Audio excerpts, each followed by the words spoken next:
Hello everyone, स्वागत है आप सभी का मेरे यूट्यूब चैनल स्टडी वर्ल्ड 55 के आज के इस वीडियो में। आई होप आप लोग बहुत अच्छे होंगे। तो फ्रेंड्स, इस वीडियो में हम एसएससी फेज 3 के जो 25 जुलाई का फर्स्ट शिफ्ट के क्वेश्चन का डिस्कस करने वाले हैं। आखिर जो है कैसा क्वेश्चन पूछा गया था, आपका एग्ज़ाम कैसा गया, कितने आपके स्कोर बन रहे हैं, ज़रूर कमेंट करके बताइएगा।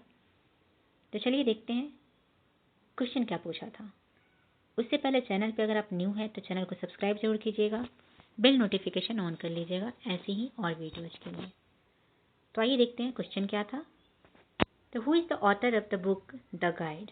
द गाइड का पुस्तक के जो है लेखक कौन है?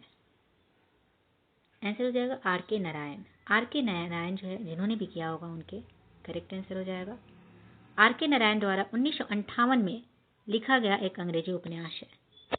आर के नारायण की कुछ प्रसिद्ध पुस्तकों के नाम है स्वामी और उसके दोस्त, the bachelor of arts, the dark room, the English teacher, ये सभी द गाइड, ये सभी जो है मालगुडी डेज, ये सभी जो है इनके द्वारा लिखी गई पुस्तक है। नेक्स्ट आपसे पूछा था कि 2023 के वन अधिनियम में क्या जो है नया है।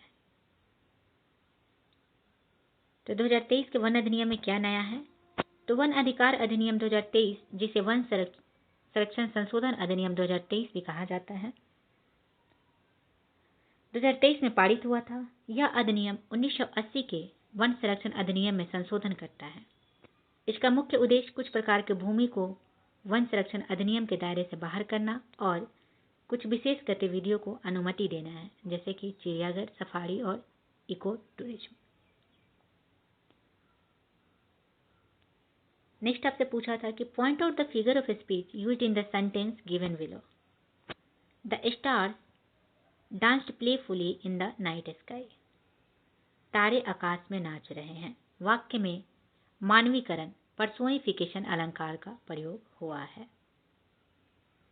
फिर आपसे पूछा था who wrote the book discovery of India. Discovery of India नामक पुस्तक के लेखक कौन है? तो जवाहरलाल नेहरू। इनके पुस्तक का नाम है डिस्कवरी ऑफ इंडिया।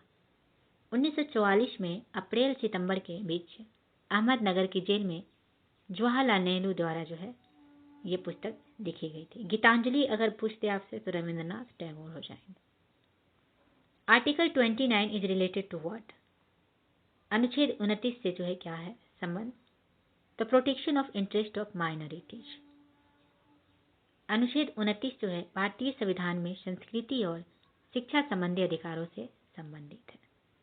किससे संबंधित है? तो संस्कृति और शिक्षा संबंधी अधिकार से। नेक्स्ट आपका पूछ रहा है कि who musical instrument is used in classical dance. किस वाद्य यंत्र को शास्त्रीय नृत्य में प्रयोग किया जाता है? तो शास्त्रीय नृत्य में कई वाद्य यंत्रों का प्रयोग किया जाता है, जिनमें से कुछ प्रमुख है तबला, मृदंगम, सितार, बांसुरी, हारमोनियम और पखावज। ये वाद्य यंत्र नृत्य के लय और भाव को बढ़ाने में मदद करते हैं।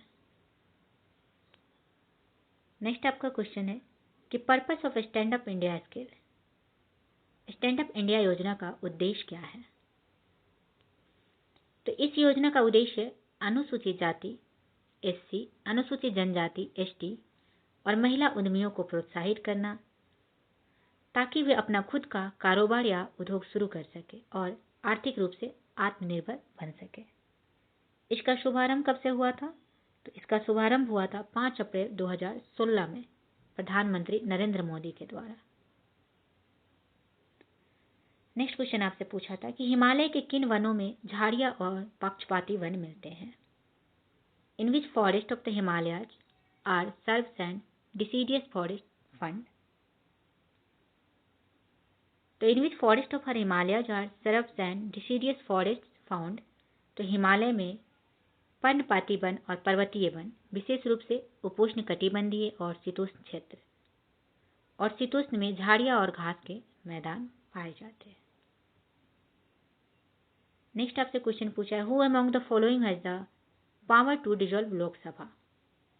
लोकसभा को भंग करने की शक्ति किसके पास है?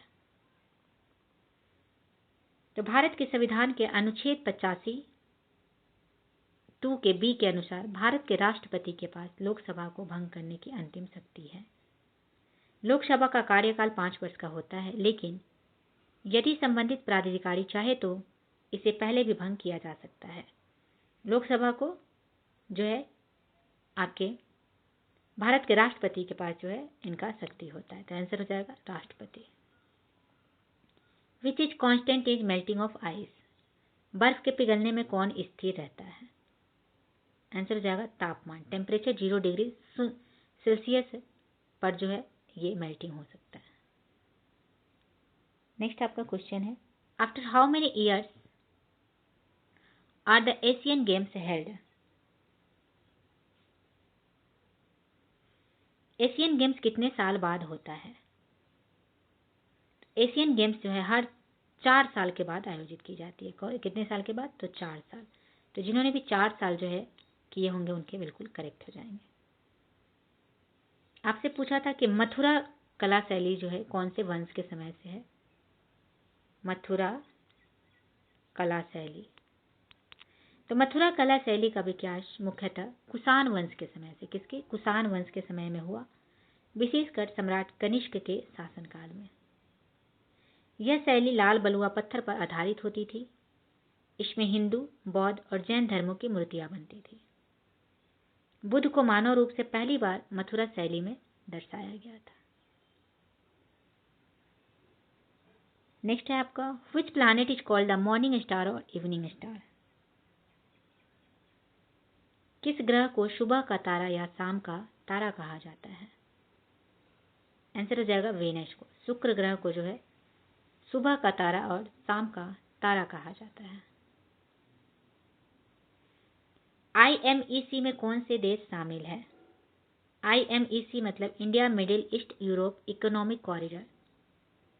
इसका फुल फॉर्म होता है India middle east Europe economic corridor में मुख्य रूप से भारत, संयुक्त अरब अमीरात, सऊदी अरब, फ्रांस, जर्मनी, इटली, यूरोपीय संघ और अमेरिका शामिल है। इसके अतिरिक्त जॉर्डन और इजराइल भी इस गलियारे का हिस्सा है, जो इसे और अधिक व्यापक बनाते हैं। इसका उद्देश्य भारत, मध्य पूर्व और यूरोप के बीच तेज, सुरक्षित और टिकाऊ व्यापार मार्ग स्थापित करना। तो इसमें कौन कौन से देश शामिल है? तो संयुक्त अरब अमीरात, सऊदी अरब, फ्रांस, जर्मनी, इटली, यूरोपीय संघ और अमेरिका। नेक्स्ट है, which is the most populous state according to 2011 census? 2011 की जनगणना के अनुसार सबसे अधिक जनसंख्या वाला राज्य कौन सा है? उत्तर हो जाएगा उत्तर प्रदेश। जनसंख्या लगभग 199.5 मिलियन।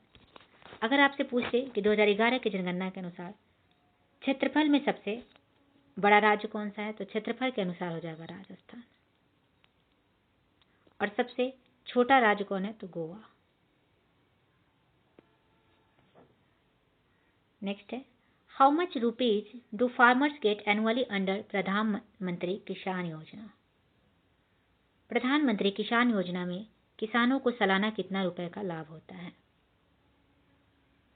तो प्रधानमंत्री किसान सम्मान निधि योजना के अंतर्गत किसान परिवार को प्रति वर्ष 6,000 की आर्थिक सहायता दी जाती है, जो 3 बराबर किस्त में 2-2 हजार करके जो है सीधे उनके आधार युक्त बैंक खातों में ट्रांसफर की जाती है। मतलब सालाना जो है उनको 6,000 का रुपए का लाभ होता है। Next, which state will host the Khelo India youth games 2022? Khelo India youth games 2022 जो है किस राज्य में हुआ था?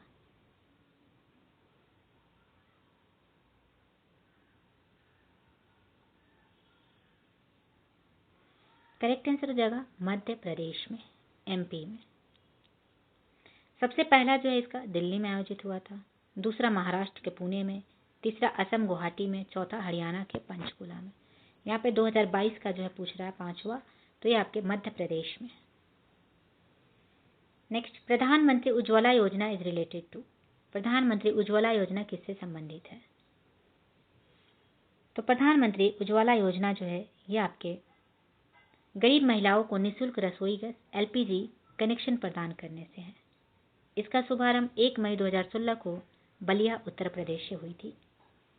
पेट्रोलियम एवं प्राकृतिक गैस मंत्रालय के द्वारा, और इसका उद्देश्य है बीपीएल परिवारों की महिलाओं को मुफ्त एलपीजी कनेक्शन देना। Next, what is the article 89 related to? अनुच्छेद 89 किससे संबंधित है? तो राज्यसभा के सभापति और उपसभापति से संबंधित है। किससे संबंधित है? तो राज्यसभा के सभापति और उपसभापति से। यह अनुच्छेद उपबंध करता है कि भारत का उपराष्ट्रपति राज्यसभा का पदेन सभापति होगा और राज्यसभा अपने सदस्यों में से किसी एक को उपसभापति चुनेगी। अनुच्छेद 89 के 1 में कहा गया है कि भारत का उपराष्ट्रपति राज्यसभा का पदेन सभापति होगा। 89(2) में कहा गया है कि राज्यसभा अपने सदस्यों में से किसी एक को उपसभापति चुनेगी। जब उपसभापति का पद रिक्त होता है तो राज्यसभा किसी अन्य सदस्य को जो उपसभापति बना देगा। 89 रिलेटेड टू राज्यसभा के सभापति और उपसभापति से संबंधित है। तो ये रहे 25 जुलाई यानी कि आज के जो है फर्स्ट शिफ्ट के एसएससी फेज 13 का क्वेश्चन। तो आई होप आप लोग को वीडियो पसंद आया होगा। तो चलिए मिलते हैं नेक्स्ट वीडियो में। Thank you very much.